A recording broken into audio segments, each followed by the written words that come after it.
ओम नमः शिवाय। राधे राधे। आइए सुनते हैं सोमवारी एकादशी की यह कथा, माता पार्वती के अद्भुत महल की अनोखी कथा। एक बार माता पार्वती ने महसूस किया कि महादेव तो देवों के भी देव हैं। सारे देव तो सुंदर महलों में रहते हैं, लेकिन देवाधिदेव शमशान में। इससे तो देव की प्रतिष्ठा भी बिगड़ती है। उन्होंने महादेव से हट किया कि आपको भी महल में रहना चाहिए। आपका महल तो इंद्र के महल से भी उत्तम और भव्य होना चाहिए। उन्होंने जिद पकड़ी कि अब ऐसा महल चाहिए जो तीनों लोक में कहीं ना हो। महादेव ने समझाया कि हम तो ठहरे योगी, महल में तो चैन ही नहीं पड़ेगा। महल में रहने के बड़े नियम विधान होते हैं। मस्त मौला अवघड़ों के लिए महल उचित नहीं है।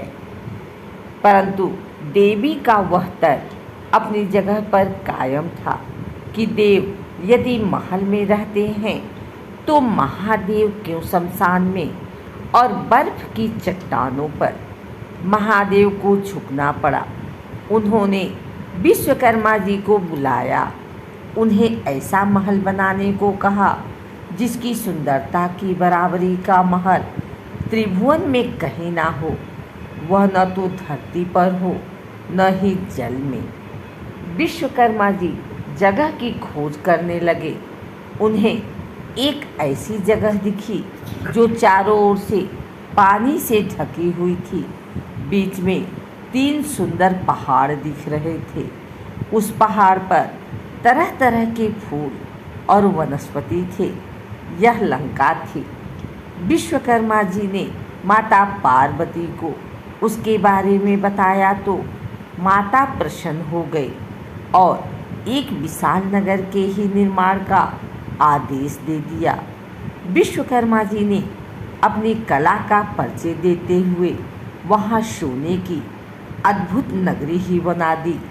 माता ने गृह प्रवेश को मुहूर्त निकलवाया। विश्रवा ऋषि को आचार्य नियुक्त किया गया। सभी देवताओं और ऋषियों को निमंत्रण मिला। जिसने भी महल देखा वह उसकी प्रशंसा करते नहीं थके।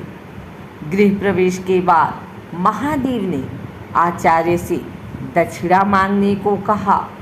महादेव की माया से विश्रवा का मन उस नगरी पर ललचा गया था।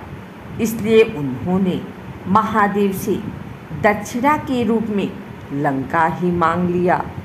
महादेव ने विश्रवा को लंकापुरी दान कर दी। पार्वती जी को विश्रवा की इस धृष्टता पर बड़ा क्रोध आया।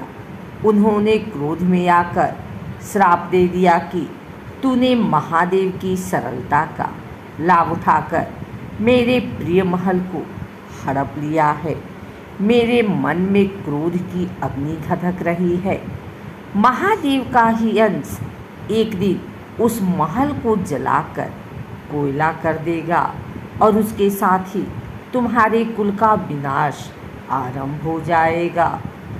कथा के अनुसार विश्रवा से वह पूरी पुत्र कुबेर को मिली, लेकिन रावण ने कुबेर को निकालकर लंका को हड़प लिया।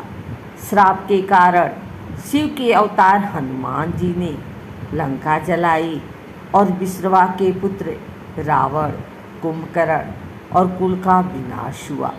श्री राम की शरण में होने से विभीषण बच गए। अगर आपको यह वीडियो अच्छी लगी हो तो इसे लाइक करें, कमेंट करें, शेयर करें।